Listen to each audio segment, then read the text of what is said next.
Tiens, salut Ophélie! J'ai l'impression que ça fait un siècle qu'on s'est pas vu. Oui, c'est vrai. Dis-moi, c'est toi qui as fait ces pancakes? Ils sont pas mal du tout, hein. Qu'est-ce que tu mets dedans? Un œuf, de la farine, du lait, un peu de sucre, la levure.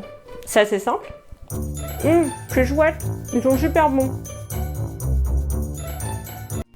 Trêve de plaisanterie.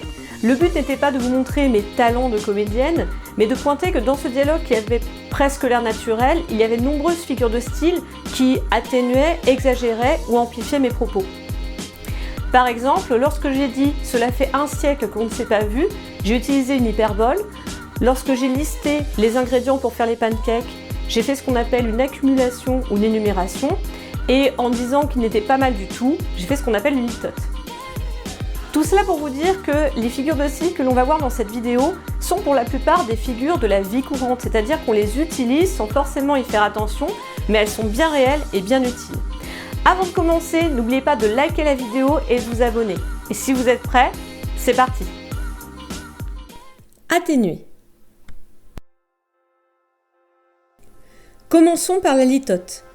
La litote consiste à dire moins pour exprimer plus, à atténuer pour mieux renforcer. Par exemple, lorsqu'on dit « je ne suis pas mécontent de moi », cela signifie en réalité « je suis content de moi ». Ces pancakes ne sont pas mal, cela veut dire qu'ils sont bons. Ce que tu dis n'est pas faux, cela veut dire que c'est vrai. La litote permet notamment de rester modeste et de ne pas trop se mettre en avant, comme lorsqu'on dit « je ne suis pas mécontent de moi » pour dire qu'on est content de soi. La figure de style qui est souvent confondue avec la litote s'appelle l'euphémisme. L'euphémisme atténue une réalité jugée trop brutale ou trop choquante. C'est une véritable atténuation du propos. Par exemple, lorsque l'on dit « il nous a quittés », cela signifie en réalité qu'il est mort, mais on souhaite ne pas choquer les personnes à qui on le dit. Cette carte a été créée pour les personnes du troisième âge, signifie qu'en fait elle a été créée pour les personnes âgées, voire les vieux. L'euphémisme permet en fait de faire preuve de tact, et on en trouve quand même un certain nombre d'exemples dans notre société. Voyons maintenant comment amplifier, exagérer. La figure d'exagération la plus connue est l'hyperbole. L'hyperbole amplifie, exagère la réalité de manière à frapper l'imagination.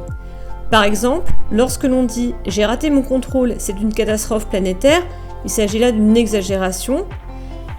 Et lorsque l'on dit « cela fait un siècle qu'on ne s'est pas vu », en réalité, il ne s'est pas écoulé un siècle, mais cela signifie sans doute que la séparation a semblé bien longue. Autre figure qui permet cette fois-ci d'amplifier le propos, l'énumération ou accumulation. L'énumération consiste à énoncer une série de termes de même classe grammaticale afin de créer une impression de profusion.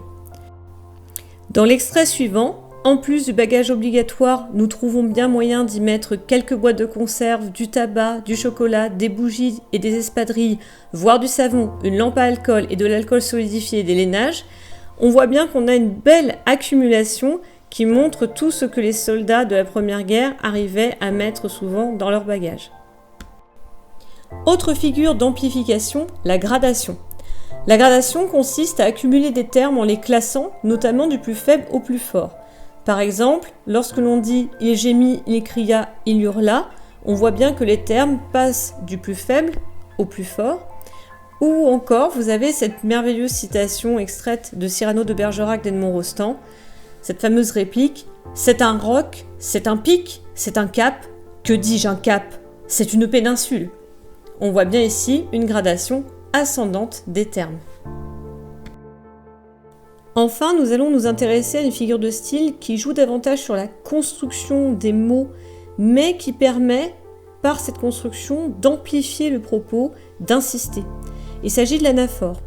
L'anaphore consiste à répéter un mot ou un groupe de mots en début de phrase, de vers ou de paragraphe.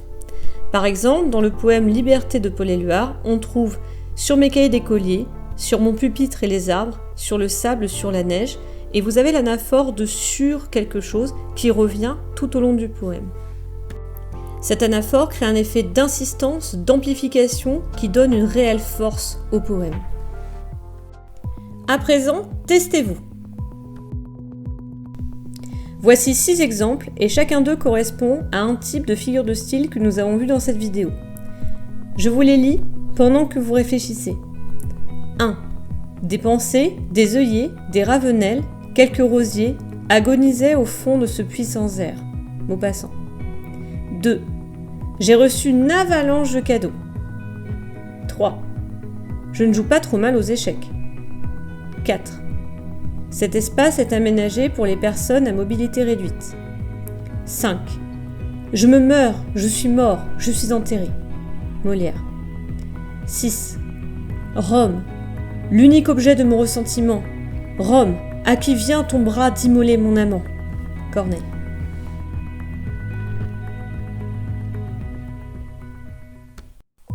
Et voici la correction. La première citation était une énumération, puisqu'on avait une accumulation de groupes nominaux, les uns derrière les autres, des pensées, des œillets, des ravenelles, quelques rosiers. La 2 était une hyperbole. On ne reçoit pas en général, en effet, une avalanche de cadeaux. Il s'agit ici d'une exagération. La 3 était une litote, pour dire que je joue bien aux échecs, ce qui n'est pas vrai. La 4 était un euphémisme, les personnes à mobilité réduite désignant de manière plus douce les handicapés. La 5 était une gradation, puisqu'on a un classement entre les groupes verbaux « je me meurs »,« je suis mort »,« je suis enterré », on va du plus faible au plus fort. La 6 enfin contenait une anaphore du nom Rome qui insistait et mettait en avant ce mot. J'espère que vous en êtes bien sortis.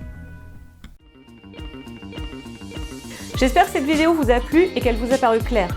Je vous dis à bientôt pour le 3e volet des vidéos consacrées aux figures de style.